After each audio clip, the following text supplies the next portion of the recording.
Hello, pagpalang umaga po sa ating lahat. Kumusta po kayo? Purihin ng Panginoon, tayo na naman ay narito at buhay pa. Tayo ay binigyan pa ng panibagong pagkakataon ng ating Diyos. At atin siyang papurihan sa ating umaga sa pamamagitan ng pag-aaral ng kanyang salita. So ang ating devotion po for this morning ay pinamagatan po A Slower Pace. At ang ating verse po ay mula sa Exodus chapter 20 verses 9 to 11. Ang sabi po, 6 days you shall labor and do all your work, but the seventh day is the Sabbath of the Lord your God. In it you shall do no work, you, nor your son, nor your daughter, nor your male servant, nor your female servant, nor your cattle, nor your stranger who is within your gates. 11. For in 6 days the Lord made the heavens and the earth, the sea, and all that is in them, and rested the seventh day. Therefore the Lord blessed the Sabbath day and hallowed it. Sabi po dito sa ating our daily bread, after God's people were liberated from Egypt, He gave them a commandment that would cause them to slow down and view Him and the world in pause. The fourth commandment introduced a dramatic contrast to the Israelites' slavery under Pharaoh when they had no break in their daily work routine. The commandment insisted that God's people set aside one day a week to remember several important things. God's work in creation in Genesis 2:2, and on the seventh day, God ended his work which he had done, and he rested on the seventh day from all his work which he had done. Amen. Their liberation from Egyptian bondage in Deuteronomy chapter 5 verse 12 to 15. Observe the Sabbath day to keep it holy, as the Lord your God commanded you. 6 days you shall labor and do all your work. But the seventh day is the Sabbath of the Lord your God. In it you shall do no work, you, nor your son, nor your daughter, nor your male servant, nor your female servant, nor your ox, nor your donkey, nor any of your cattle, nor your stranger who is within your gates, that your male servant and your female servant may rest as well as you. 15. And remember that you were a slave in the land of Egypt, and the Lord your God brought you out from there by a mighty hand and by an outstretched arm. Therefore, the Lord your God commanded you to keep the Sabbath day. Their relationship with God in Deuteronomy chapter 6, verses 4 to 6. Hear, O Israel, the Lord our God, the Lord is one. You shall love the Lord your God with all your heart, with all your soul, and with all your strength. And these words which I command you today shall be in your heart. And their need for personal refreshment in Exodus chapter 31, verses 12 to 18.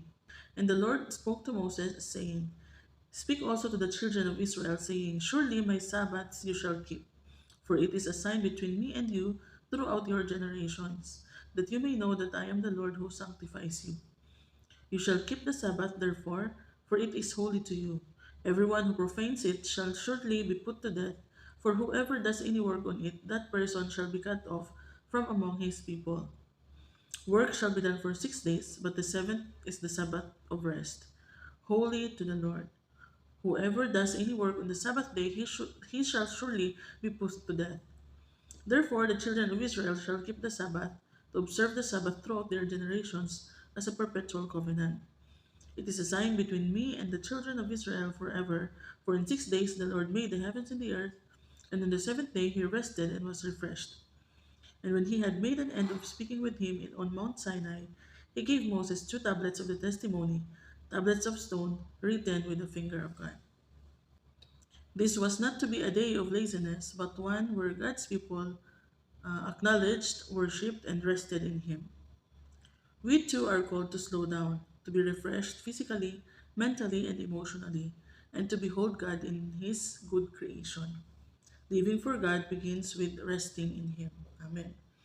Amen. Purihin ng Panginoon. So, makikita po natin yung experience ng mga Israelites sa Egypt dahil slave sila doon. Halos 24 hours, 7 days silang nagtatrabaho. Ano po, halos wala silang pahinga. Talagang pagod na pagod sila, wala silang break. Every day, ganun ang routine nila, trabaho, trabaho, trabaho. So, nung sila ay pinalaya ng Panginoon mula sa Egypt, nagbigay ang commandment ng Panginoon, ito nga pong fourth commandment, na in contrast doon sa ginagawa nila sa Egypt, ano, which is doon wala silang pahinga, pero dito sa pagpalaya sa kanila ng Diyos, binigyan sila ng isang araw na pahinga. Ano po, they, the fourth commandment introduced a dramatic contrast to the Israelites' slavery under Pharaoh when they had no break in their daily routine. So dito sa fourth commandment, ano po, God insisted that people set aside one day a week to remember several important things. Yun nga po, yung God's creation. So, yung paglaya nila sa Egypt, yung relationship nila sa Panginoon, at yung sarili nila for personal refreshment, ano, para mag-recharge. This was not to be a day of laziness. So ito po yung purpose po ng Sabbath, ano po, is to honor God. Yung hindi naman po ini-specify na kailangan yung pang-pitong week dun sa Gregorian calendar or kung anumang calendar ang ginagamit natin, ano po. But 6 days usual work and 1 day is for the Lord. So kung ano po yung rest day nyo in a week, that is for the Lord. But it's not a day na i-spend nyo na yung maghapon kayong matutulog or magagawa kayo ng mga kalokohan, ang dating magsasabong, mag-iinom. It is holy, ano po, it is for the Lord. So, ibig sabihin, yung mga activities natin sa araw na yan, we should do it for God's glory. Ano po, mag-church tayo, mag-spend tayo ng time with our family, at makipag-fellowship tayo sa mga kapatid, or any activity, pwede tayo mag-prayer and fasting on that day. Any activity na pwede nating gawin na hindi po labag sa kalooban ng Diyos, ano, para po sa kanyang kapurihan. So, andun po yung temptation na kasi na parang pag rest day natin talaga maghapon tayo matutulog, maghapon manonood ng movie, maghapon yung mga maglalaro ng mga video games, yung mga ganun ba. So, ang purpose po ng Sabbath day, kaya binigyan po tayo ng pahinga ng Panginoon, is to glorify Him, to worship Him. Ano po, tandaan po natin yan. So, everything that we will do, maging sa ating, kung magluluto man tayo para sa lahat, or mag-gathering tayo, lahat ng ating gagawin mula sa pagluluto, sa pagkain, sa ating mga pag-uusap, we should do it for the glory of God. At actually, hindi nga lang dapat natin Sabbath day ginagawa yun, ano po, kundi everyday. Pero ngayon, focus natin yung Sabbath kasi lagi siyang nami-misuse. Lagi siyang nagagamit dun sa mga activities na hindi kalugod-lugod sa Diyos, ano po. So, alalahanin po natin, ilang beses po binanggit dun sa ating mga verse that Sabbath day is holy. So, hindi lang siya basta rest day, it's a holy day, ano po, for the Lord. Kaya holiday. It's a holy day for the Lord, ano po. Sa ating panahon ngayon, kung i-compare natin dun sa buhay ng mga Israelita, ano po, di ba sa Egypt, talagang trabaho lang sila ng trabaho. At pinalaya sila ng Panginoon, binigyan sila ng day off na for them to enjoy and to have fellowship with God. Tayo naman baliktad ngayon. Meron na nga tayong holiday na kasi sa generation natin talagang required na merong 1 day off, ano po. Pero bumabalik pa rin tayo dun sa parang gusto pa rin natin bumalik dun sa Egypt natin, ano po, dun sa slavery, ano po, nagpapaalipin pa rin tayo sa mga bagay-bagay. Ano man yung mga bababara natin sa ating day off, yan, may television, gadgets, mga computer games, or ano mga games yan. Gala na walang katuturan, yun bang wala pong masama na mag-relax, lumabas, mag-unwind, pero ibig sabihin yung gala ka ng gala na ipagpapalit mo yung church para sa gala, ano po. So lahat po tayo ay guilty doon, tayo po talaga ay natitempt sa ganoon. Pero pag sumikapan po natin, ano po, sa tulong ng Diyos na mai-dedicate po natin yung araw ng Sabat para sa Kanya. Hindi man tayo makapag-church for some reason, pero dapat that day we should keep it holy and we should dedicate it for the Lord, ano po. Wala na din tayong excuse na hindi makinig ng salita ng Diyos kasi meron ng mga online ngayon.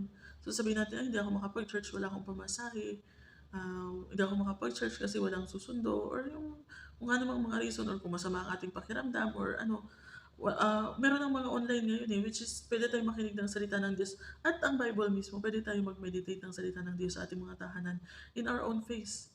Di ba po?